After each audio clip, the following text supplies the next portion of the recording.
Hello, ഒരു സന്തോഷ വാർത്തയുമായാണ് ഞാൻ നിങ്ങളുടെ മുന്നിൽ നിൽക്കുന്നത്.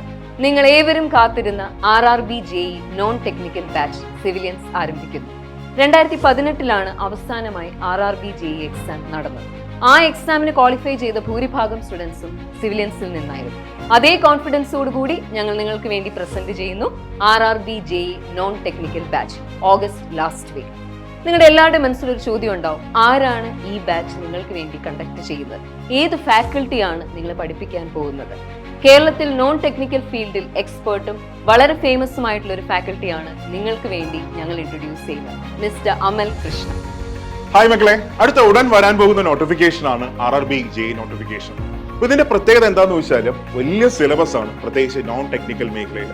അപ്പൊ നമുക്ക് എങ്ങനെ എഫക്റ്റീവായിട്ട് ഈ എക്സാമിനെ ക്രാക്ക് ചെയ്യാമെന്ന് ചോദിച്ചാൽ വലിയ സിലബസ് ആണ്, ഒരുപാട് സിലബസിൽ തന്നെ പഠിക്കാനുണ്ട്. പക്ഷെ നമുക്ക് കുറച്ച് കാര്യങ്ങൾ മാത്രം പഠിച്ചുകൊണ്ട് എന്ത് ചെയ്യാം, എക്സാമിനെ ക്രാക്ക് ചെയ്യാൻ പറ്റും. എങ്ങനെയാണെന്ന് ചോദിച്ചാൽ എപ്പോഴും ആവർത്തിക്കുന്ന മേഖലകൾ സെയിം ആണ്, എപ്പോഴും ക്വസ്റ്റ്യൻസ് വരുന്ന ടോപ്പിക്കുകൾ ഏതാണ്ട് സെയിം ആണ്. സോ ആ ടോപ്പിക്കുകൾ എന്ത് ചെയ്യാം, ഫസ്റ്റ് പ്രയോറിറ്റി കൊടുത്തങ്ങ് തീർക്കുക. അങ്ങനെ ആദ്യ ദിവസങ്ങളിൽ തന്നെ നമുക്ക് എന്ത് ചെയ്യാൻ പറ്റും, നമുക്ക് നല്ല മാർക്ക് നമുക്കൊരു മോക്ക് ടെസ്റ്റിൽ തന്നെ നമുക്ക് സ്കോർ ചെയ്യാൻ പറ്റും. അപ്പോൾ ആ രീതിയിലാണ് നമ്മുടെ ബാച്ച് നമ്മൾ ഇവിടെ ഓറിയന്റ് ചെയ്തിരിക്കുന്നത്. അങ്ങനെ ഓഗസ്റ്റ് ലാസ്റ്റ് നമ്മുടെ പുതിയ ബാച്ച് സിവിലിയൻസ് സ്റ്റാർട്ട് ചെയ്യാൻ പോവുകയാണ്. അപ്പോൾ നിങ്ങൾക്ക് ജോയിൻ ചെയ്യാം, ജോലി ഉറപ്പിക്കാം സിവിലിയൻസിലൂടെ. So learn from the best.